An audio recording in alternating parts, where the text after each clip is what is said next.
Hello and welcome to the channel. The idea of broadcasting the election petition tribunal was yesterday shut down by the judges. Atiku Abubakar of the PDP had first filed a suit. Peter Obi of the Labour Party insisted on it for transparency. But President-elect Bola Tinubu, the All Progressives Congress APC and INEC all rejected it. The judges, in giving their verdicts, sided with the latter, with their reasons, of course. We will talk all about it shortly. Subscribe, like, share, and comment. Thank you. Presidential poll. Why tribunal rejected live coverage? The Presidential Election Petitions Court (PEPC) sitting in Abuja yesterday rejected a request to allow its day-to-day proceedings on petitions seeking to nullify the outcome of the February 25, 2023 presidential election to be televised live. Justice Aronat Samani-led five-member panel dismissed the application brought by Alhaji Atiku Abubakar of the People's Democratic Party (PDP) and Mr. Peter Obi of the Labour Party (LP) as lacking in merit. The court held that no regulatory framework or policy direction permitted it to grant such an application, adding that allowing cameras in the courtroom is a major judicial policy that must be supported by the law. The court can only be guided and act in accordance with the practice, directions, and procedures approved by the President of the Court of Appeal. We cannot permit a situation that may lead to the dramatization of our proceedings, Justice Samani held. Besides, the court held that the request was not part of any relief in the petitions before it, saying it was merely hinged on a sentimental claim that it would benefit the electorate. It maintained that the petitions failed to establish how televising the proceedings would advance their case, adding that such live broadcast would not add any utilitarian value to the determination of the petitions. More so, it noted that such a live broadcast must be planned and budgeted for, while assuring the parties that it will secure the right to a fair hearing as enshrined in the 1999 Constitution as amended. The court held that it found no reason to grant the application, which it described as novel and unprecedented.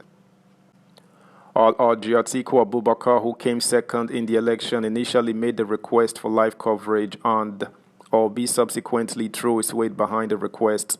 The duo, through their lead lawyers, Chief Chris Uche-san and Dr. Levi Uzokwo-san, maintained that the petitions they lodged to query the declaration of the candidates of the ruling All Progressives Congress APC, Asiwaju Bola Tinubu, as the winner of the election, was a matter of monumental national concern and public interest.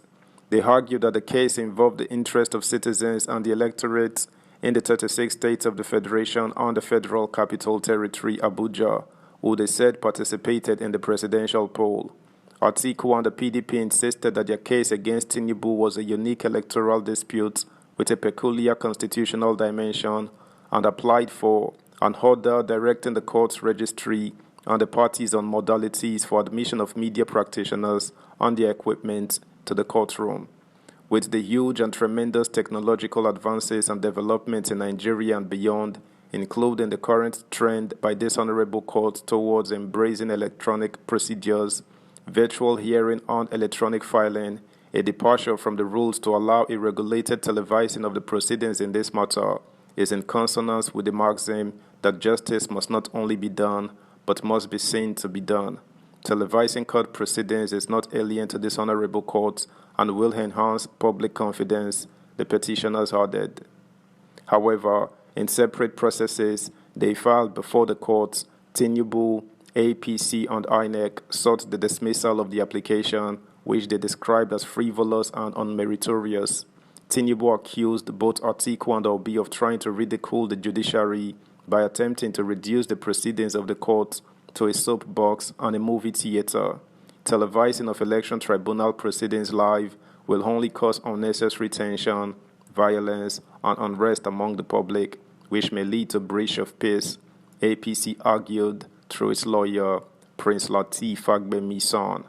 Tinubu, in a counter-affidavit he filed alongside the Vice President-elect Kashim Shettima, accused Atiku of deliberately attempting to expose the judiciary to public opprobrium. According to them, the court is not a rostrum or a soapbox. It is not also a stadium or a theater. It is not an arena for public entertainment, adding that Atiku's request had no bearing with the petition and was only aimed at dissipating the judicious time of the court. Besides, they argued that the application was at best academic, very otiose, very unnecessary, very time-wasting, most unusual and most unexpected, particularly from a set of petitioners who should be praying for the expeditious trial of their petition. On its part, APC, through its team of lawyers led by Prince Lateef Fagbemi's son, told the court that contrary to Atiku's claim, the presidential election is not the subject matter of any national concern, insisting that the election was well managed by INEC with a turnout of voters in their millions. It argued that the proceedings of the court were already being adequately covered by the media. There is nothing unique or peculiar in the electoral dispute that emanated from the outcome of the 25th February 2023 election that is different from the earlier 5 presidential elections the country has had since the advent of the Fourth Republic, and if anything, the February 25th, 2023 election referred to as the least litigation since 1999, APC said. Subscribe, like, share, comment, and please turn the notification bell on. Thank you. It further argued that live broadcast will subject the proceedings of the court to unnecessary sensationalism and undue social media trial, which distracts from the kernel of the serious business before the courts. INEC equally opposed live broadcast of the proceedings. Tinubu and the APC, who are respondents in all the cases, maintain that merging all the petitions would adversely affect the ability to effectively defend all the issues the petitioners raised against their victory. They therefore prayed to the PEPC to hear and determine the 3 petitions separately.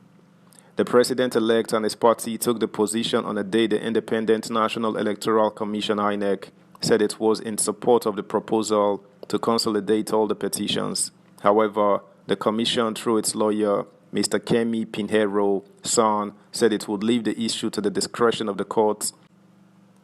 That's the news, guys. Thanks for listening. Until next time, bye.